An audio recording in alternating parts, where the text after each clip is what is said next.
The Griffith's gnat is a dry fly that is usually fished between sizes 14 and 26. It's used to represent a cluster of midge flies or a single adult mating midge. Using black thread, start at the eye of the hook, winding backwards, and pause to trim off the extra thread.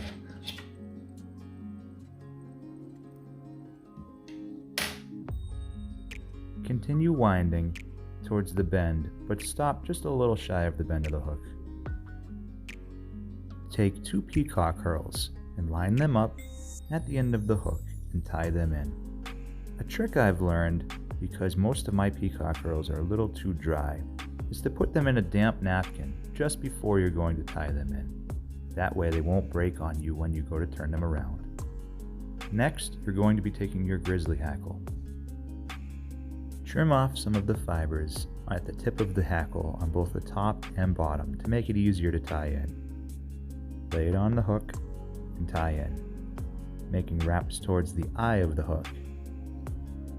I tend to have shaky hands that like to knock the thread off, so at this point I'm going to create a half hitch just to stop myself from having any oopsies. Taking the 2 peacock herl, begin to wind. I prefer to wind under when I'm using the peacock herl. I feel it's stronger. Don't do like I did and start to loosen up. That kind of creates a problem. Try and maintain tight without snapping the peacock herl. If you have a rotary vise, you could always use the rotary function instead of wrapping, but I just enjoy to wrap. When you reach the front of the fly, wrap over, trapping the herl 1 to 2 times.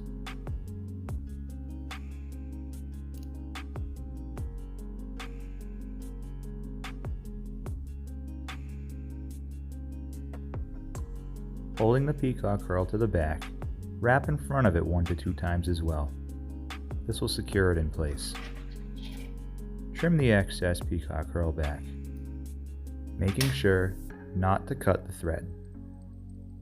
As I said before, I tend to hit the thread pretty easily, so I don't want to lose the work I've done, and we'll do one more half hitch.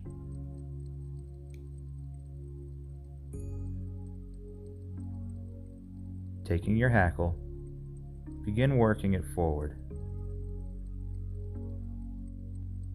In regards to how wide the wrap should be, I don't go super tight, but I also don't go super loose.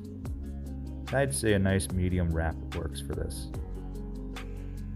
Once you reach the front of the hook, take your thread and wrap over 1 to 2 times, trapping the hackle.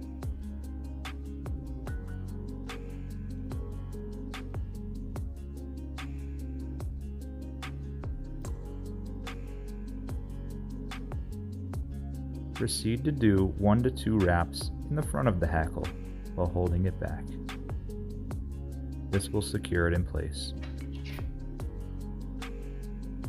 Trim back the hackle,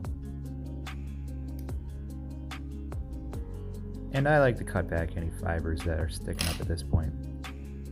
Now you have the choice of taking a whip finisher or the half hitch tool.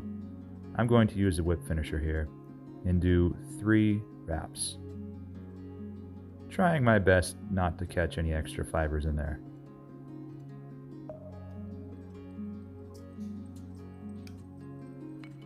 Trim back the thread, and that's it. You're done.